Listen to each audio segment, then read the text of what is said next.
बिस्मिल्लाहिर्रहमानिर्रहीम। हजूर सरवर कायनात सल्लल्लाहु तआला अलैहि वसल्लम के आखिरी अय्याम सही बुखारी में किताबुल मग़ाज़ी और बाब मरज़ुन नबी सल्लल्लाहु अलैहि वसल्लम व वफ़ात। हजूर अलैहिस्सलातु वस्सलाम के मरज़ और वफ़ात के बयान में बाब बांधा गया। उसका मुख्तसर तज़किरा कि क़ाला हदसना सुलेमान इब्न हरब क़ाला हदसना हम्माद अन साबित अन अनस क़ाला लम्मा सकुला नबी सल्लल्लाहु अलैहि वसल्लम जअला यतग़श्शाहु फ़क़ालत फ़ातिमा व करबा अबाहु। ये बयान करना था कि हज़ूर सैयद आलम हज़रत अनस कहते हैं कि हज़ूर अलैहिस्सलातु वस्सलाम की तबीयत बोझल हो गई और आप पर यानी बीमारी या दर्द व कुर्ब जो है उसका गलबा हो गया।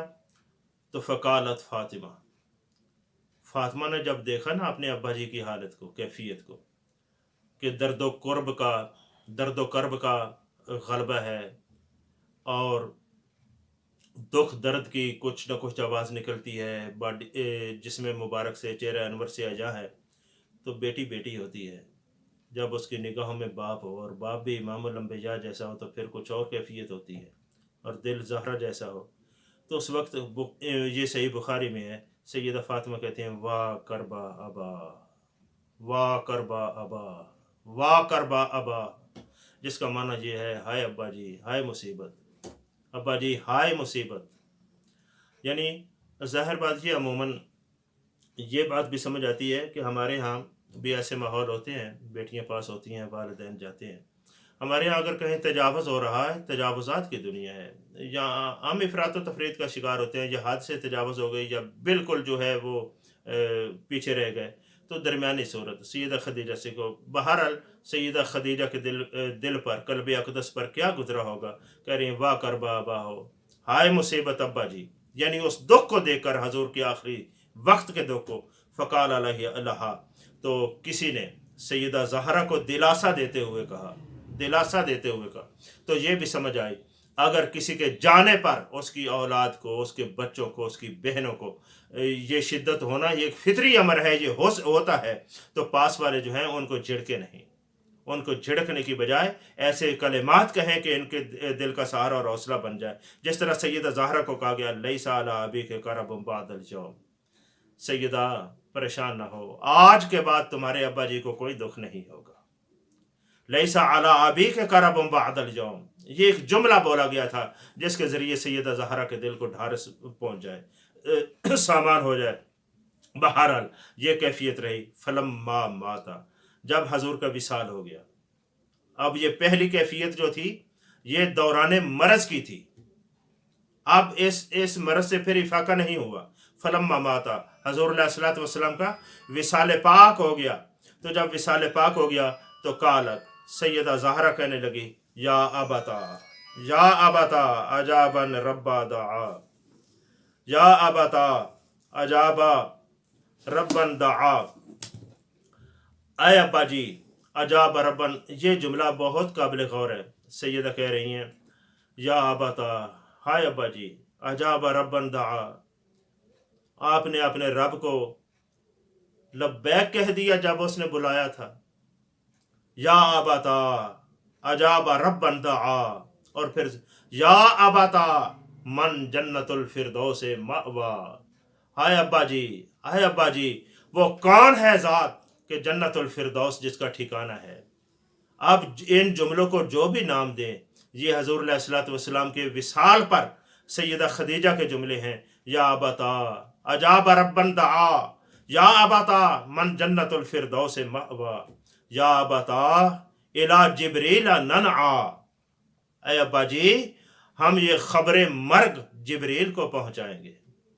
अब ये जुमले की अगर कोई अरबी उससे ताल्लुक़ रखता हो तो उसको जल्दी समझ आ जाएगी। ये क्या कह रही हैं सैयदा ज़हरा, इला जिब्रील ननआ या अबता, हम ये खबर मर्ग। देखें, अगर किसी का कोई करीबी जब फौत हो जाता है तो उसका सबसे वली अकरब जो होता है करीब, उसको खबर दी जाती है या उसके पास जाकर इज़हारे تعزیت کیا جاتا ہے، تو اس کا مطلب یہ ہے کہ جب حضور چلے گئے، سیدہ زہرا کہہ رہی ہیں کہ آپ دیکھیں سیدہ زہرا کے پاس تعزیت کرنے یا کسی کی آغوش میں سکون حاصل کرنے کے لیے اب ماں تو ہے نہیں ہے، کوئی بڑی بہن بھی نہیں ہے. اب وہ کیا کہہ رہے ہیں؟ وہ کہتی ہیں یا بتاہو الا جبریل ننعاہو، ہم یہ آپ کی خبر مرگ جو ہے جبریل کو پہنچائیں گے، ہم یہ تعزیت ان کے ہاں کریں گے. یعنی ہم چل پڑتے ہیں کہ جو فوت ہوا ہے وہ اس کا سب سے قریب ترین جو ہے اس کے جا کر فاتحہ پڑھنا ہے، اس کے بعد تعزیت کریں گے. تو مطلب یہ سیاسرہ سارا اس فاطمہ کہتی ہیں کہ ہم تو جبریل کو یہ خبر مرگ سنائیں گے، اس کی ہاں تعزیت کریں گے. تو یہ جملے بڑے پر اثر، اور سیدہ زہرا کی زبان سے پھر کہہ دیتا ہوں، یا ابتا اجاب ربن دعا، یا ابتا من جنت الفردوس مأوا، یا ابتا الی جبریل ننعا.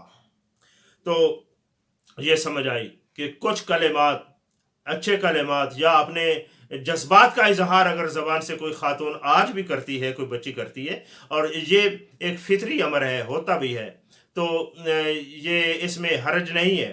وہ اس کے ساتھ اگر یہ کہہ دوں وہ دعو الجاہلیہ جن سے روکا جاتا تھا، یہ اس کے کلچر کو سمجھنے کی لوڑ ہے. وہاں بے جا اللہ سے شکوے کیے جاتے اور مصنوعی طور پر ماتم کا اہتمام کیا جاتا تھا، وہ قابل مذمت ہے، اس کی مذمت کی جاتی ہے، اور شکوہ شکایت کے کلمات کی. اچھا پھر پہلا مرحلہ حضور پر درد و کرب کا آنا، دوسرا مرحلہ حضور کا وصال ہو جانا، اور تیسرا مرحلہ فلما دفنا، جب حضور کی تدفین ہو گئی. اب دیکھیے قالت فاطمہ بولی سلام اللہ علیہ، یا انس. اب ذرا یہ بات اس انداز میں سوچیں، یعنی ذہن میں یہ رکھ کر کے جو تنہا پیچھے اکیلی بیٹی ہو، سب سے چھوٹی ہو، اور باپ رخصت ہو گیا، ماں پہلے ہی نہیں ہے، کوئی بہن بھائی دنیا میں نہیں ہے. یا انس اطابت انفسکم ان تحسوا علی رسول اللہ صلی اللہ علیہ وسلم التراب. اے انس، کیا تمہارے دلوں نے گوارا کر لیا تھا کہ رسول اللہ پر مٹی ڈالو؟ یہ سیدہ زہرا کی کیفیت کو سمجھو، انداز کو سمجھو. یا انس اطابت انفسکم، تمہارے دلوں نے گوارا کر لیا کہ تم رسول اللہ پر مٹی ڈالو؟ اور اس کے جواب میں سید انس خاموش ہو گئے، کیونکہ یہ جذبات کی زبان ہوتی ہے. یہ بولے، اور محدثین نے لکھا ہے انس نے زبان نہیں کھولی. اس کی جو باڈی لینگویج ہے، جس کو ہم زبان حال کہتے ہیں، یہ محدثین نے بیان کیا، اس کی زبان حال کہہ رہی تھی سیدہ فاطمہ الزہرا کو جواباً کہ خدا کی قسم ہمارے دلوں نے گوارا نہیں کیا، ہم نے اپنے آپ پر جبر کیا اور یہ کام کرنے پر مجبور کیا، وہ بھی صرف اس لیے کہ حضور سید عالم صلی اللہ علیہ وآلہ وسلم کے حکم کی اتباع ہو جائے، فرما برداری ہو جائے، کہ جو وہ کرنے کا حکم دے گئے تھے وہ ہم کریں. خوشی سے نہیں کیا، اپنے آپ کو مجبور کیا ہے. تو یہ تینوں مرحلوں پر آخری مرض الموت کے موقع پر سیدہ زہرا کے اثرات، اور وصال کے وقت، اور پھر بعد از تدفین، یہ 3 سٹیپ ہم نے بیان کر دیے. تو آپ بھی مسلم خواتین اور اسلامی بچیاں یہ سیدہ زہرا کے اس اسوہ حسنہ کو اپنے لیے لایا عمل بنا لیں، تو اللہ پاک رحمتوں کا نزول فرمائے.